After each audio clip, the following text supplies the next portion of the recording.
Mesdames, Messieurs, bonsoir et merci de rester fidèles au programme de la télévision du Burkina. Nous commençons ce flash d'information par le tout premier Conseil des frontières de l'année. Ce matin, Ouagadougou a accueilli l'ensemble des membres du dit Conseil mis en place en 2015 pour faire face aux différents enjeux liés aux espaces transfrontaliers. Selon le chef du gouvernement qui a présidé la rencontre, cette session est plus qu'une nécessité au moment où le Burkina Faso fait face au terrorisme. La rencontre ouverte dans la capitale donne l'occasion de dresser l'état des lieux de la gestion des frontières du Burkina à travers donc la mise en œuvre d'une stratégie nationale. Les frontières, c'est ce qui lie la plupart des pays membres de la CEDEAO. La communauté économique des États de l'Afrique de l'Ouest fête 44 années d'existence ce 28 mai.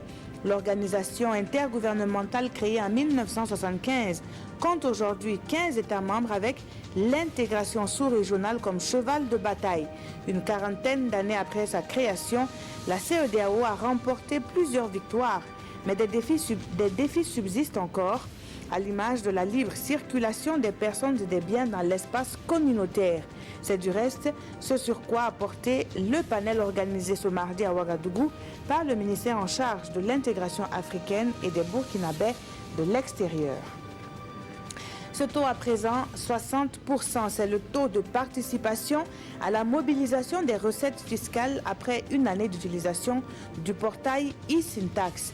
Une performance saluée par la Direction générale des impôts qui présente les nouvelles fonctionnalités du portail numérique. E-Syntax, ce n'est plus la télédéclaration et le paiement des impôts, c'est aussi l'enregistrement des marchés publics et l'accès à plusieurs documents fiscaux. Ce matin, à la Direction générale des impôts, la plateforme actualisée a séduit plus d'un.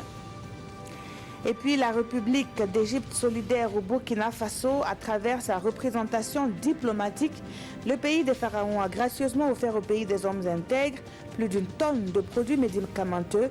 Ils sont destinés aux personnes touchées par l'extrémisme violent et qui ont dû quitter leur lieu de vie pour d'autres. L'ambassade d'Égypte a procédé dans la journée d'hier à Ouagadougou à une remise officielle au ministère de la Santé. Et puis ce drame au Japon, une attaque au couteau a fait 2 morts et 16 blessés non loin de Tokyo, à Kawasaki ce mardi matin.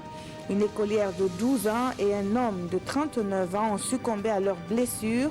Un homme d'une cinquantaine d'années, présenté comme l'agresseur présumé, est lui également décédé. Il a retourné son arme contre lui.